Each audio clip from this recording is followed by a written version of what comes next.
AEW officially had their first Dynamite TV show tonight. The show took place from Washington, D.C., and you started off with a decent video package. I like it. It's pretty good. It's quick, and it shows some highlights already from AEW, what they've done on pay-per-view so far. You have Jim Ross, Tony Schiavone, and Excalibur as commentary. The show is in the Capital One Arena. And we get a video package for Cody against Sammy Guevara, which is our opening matchup here. All matches tonight. We had no backstage segments, by the way. So it was a pretty long package. And Cody has a big entrance with Brandy. They're elevated from below the entrance ramp. They come out. Brandy looking, she's wearing white and is very revealing. Hair and Cody come out, and Cody gets a major pop. He's probably the most over guy on the show. They love him here. He's huge, very big star for AEW right now. How much is that going to translate to casual wrestling fans? I don't know, but he is definitely a big star within the company. Sammy Guevara comes out. I don't know. I think Cody is the heel, to be honest, but Sammy was booed heavily. The match they have is pretty good. It starts off slow. I thought they did well here. I thought Cody had a good matchup with Sammy.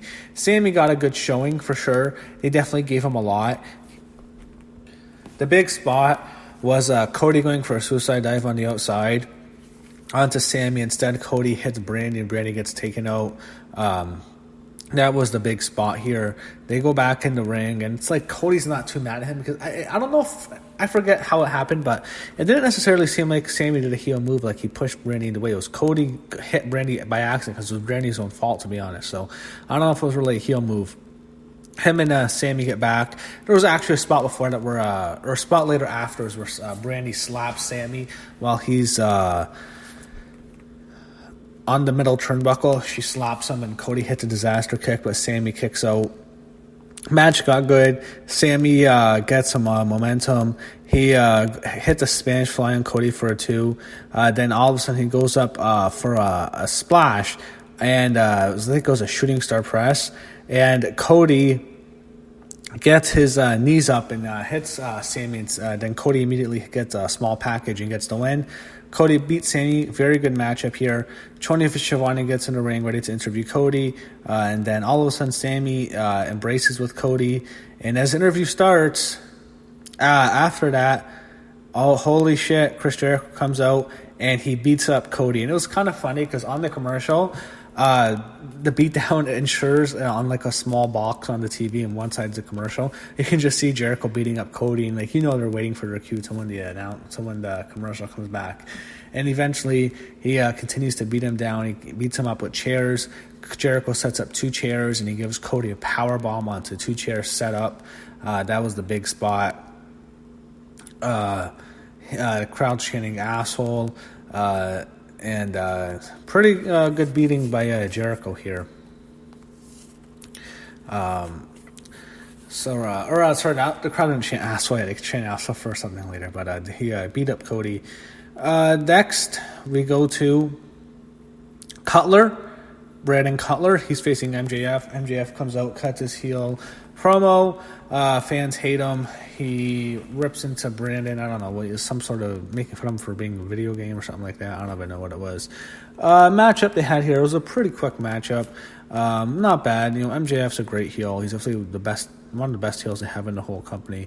That douchebag heel everyone wants to see get their ass kicked. That'll eventually happen. MJF did well here. He gets the Salt of the Earth submission. He pins Cutler's or defeats Cutler by submission. Quick matchup here, not too long. So MJF with the victory. We go to commercial. They hype up the main event. They have Chris Van Vliet ringside interview Kevin Smith and Jason Mewes, 2 guys from some show. And what happens is they were they were trying to cut a promo or something, and then the private party comes out, I think they referenced them. It was what it was. I don't know if they're really big celebrities. I think you could have found someone bigger to have there. SAU does a recorded video at the White House. So there, I don't want to get into political stuff, but There was not really a shot at Trump. I think Scorpio Sky was making fun of Obama, actually, but no Trump references. Cody might get his panties in a bunch if you mention Trump. It was a decent promo. Anyway, SCU comes out. They get a good ovation, and then they say they're the best team in the world, but Lucha Dragons come out and say they're the best team in the world, and looks like you might eventually get that soon. They have a pull apart. They show Young Bucks and Kenny getting ready for their match. So next you have Adam Hangman Page coming out. You have Pyro here, by the way. You do get Pyro. He is facing Pac to show the match we were originally going to get at Double or Nothing. And Pac comes out, and I have to say, this match was disappointing. I was disappointed by this match. I thought they were going to have a great matchup here. It was just okay. It was a good match. It just started off really slow. I think they really couldn't get momentum going. They couldn't get into high gear. It just seemed like, this was an anticipated match. It was a controversial way that the match didn't happen at the last show that they were scheduled to face each other at. And for this to happen, I was expecting a bigger match. I was even expecting this to be saved for a pay-per-view. It was just an okay dare match. It was nothing special. I was like, it was really anticipated. It was like, that's all we got. It was nothing much to it. It was what it was. It was really forgettable. So you have the ending. Pac hits the, what does he call his new finisher?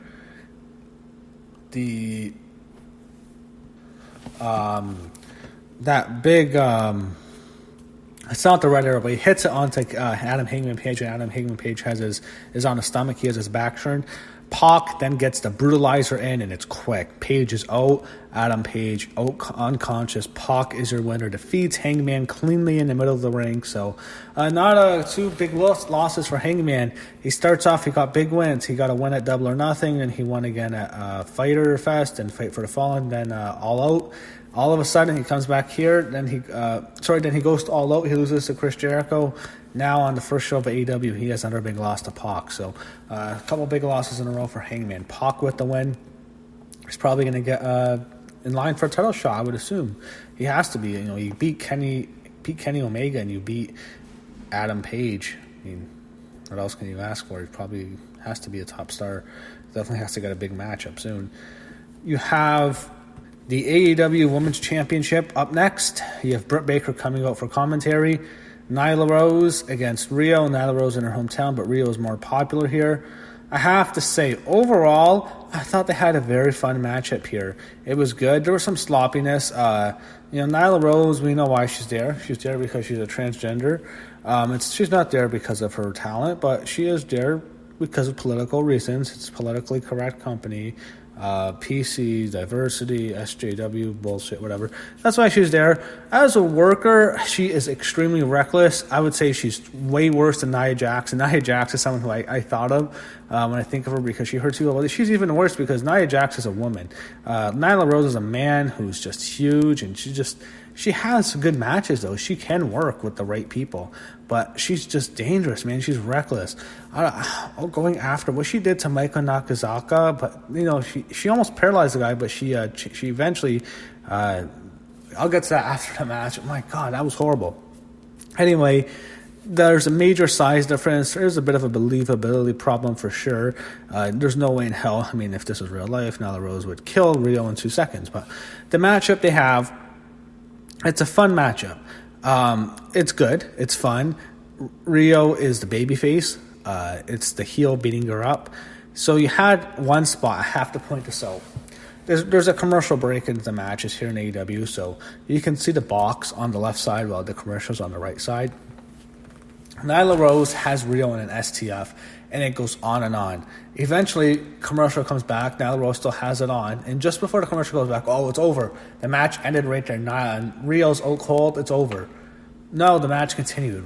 Nyla Rose got rid of the STF. She had it in deep immediately as the commercial came back. That's going to be a big problem for TNT viewers. I was watching it on TNT. That's going to be a huge problem. So if they're going to keep doing it, that was very noticeable. I really had to point that out. That's something they really have to correct. Match continues. And it got really fun. I mean, Rio almost hits a back body drop, and she gets a really close roll up. Nyla Rose hits a Death Valley driver. Looked, it was over for sure. 1, 2, kick out, and then Rio hits the craziest part. She hits like this dragon suplex from the top rope onto Nyla Rose. It looks like it was over. 1, 2, Nyla kicks out. And then finally, Rio hits double knees to the face on Nyla Rose, gets a 3 count. Rio is your AEW Women's Champion, your first one. Big upset here. Really cool that they gave her the belt. I'm a big fan of Rio. She's about to be interviewed by Michael Nakazaka. Then Nyla Rose attacks her. Doesn't really let Rio have her big celebration. She almost paralyzes Nakazawa. I mean. It was the worst powerbomb you'd ever seen in your life. Okay? She has this guy up. If she drops him, he's paralyzed. I'm not lying. He's done. He's in the wheelchair for the rest of his life. She picks him back up and hits a good powerbomb. My God, it looked fucking scary. She was beating her up, and then Kenny Omega actually makes a save, and that's how it ended. But Nyla Rose, your new champion. Next, main event. You have the Elite come out. It's the Young Bucks and Kenny Omega against Chris Jericho, Santana, and Ortiz. So this was a very entertaining main event. A lot of fun to watch. This is the kind of thing you end the show with. You have all the chaos in the main event here on the TV show. This is a perfect way to end the show. One thing I noticed here, all wrestling, you had 5 matches. You had Cody and Sammy Guevara. You had MJF and Cutler. You had Pac and Hangman. Then you had the women's match, Rio and Nyla, and now the 6-man tag. So all matches, barely any stuff backstage. I don't think anything really backstage, to be honest, that was notable. No talking segments, all wrestling here. Felt like a little pay-per-view. This was a fun match. Young Bucks entertaining. There was a lot of big spots here. Typical stuff you see. Some people might not like it. They do a little bit too much of it. You know, they do the big spots on the apron. I always complain about the Canadian Destroyer on the apron. It just drives me nuts. I always complain about it. We didn't get it too much here. It was a fun matchup. It was an enjoyable main event. What happens is Kenny Omega was doing the Terminator build-up, and all of a sudden Jon Moxley comes behind him, attacks him, beats down Omega. They battle through the crowd. Moxley's attacking him, and he takes him to this VIP area where there's like coaches and a table. He throws the coaches out, and then there's this glass table.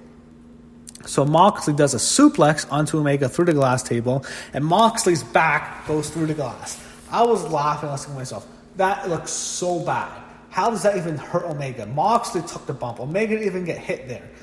Omega barely even touched the glass. It was Moxley whose back got shattered and probably slit from the glass, even though it's fake glass, but still.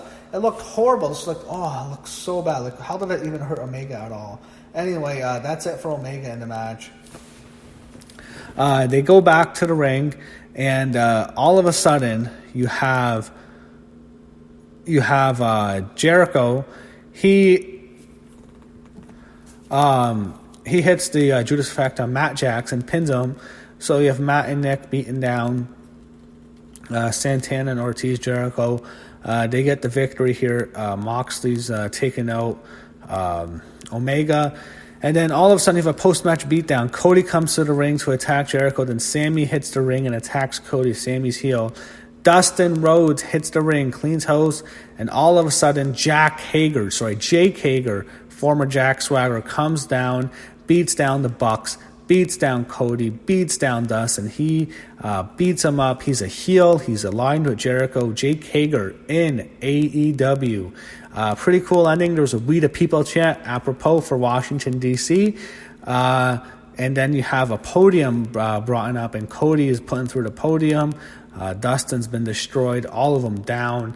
The heels stand tall. Jericho, Santana, Ortiz, and Hager all stand tall as AEW Dynamite ends. Overall, a fun show, I have to say. I enjoyed it overall, and we'll see what's next for AEW. But for the first show, I thought it was a good show. I liked the wrestling. I thought it was fun, good pilot episode, if you will, for AEW.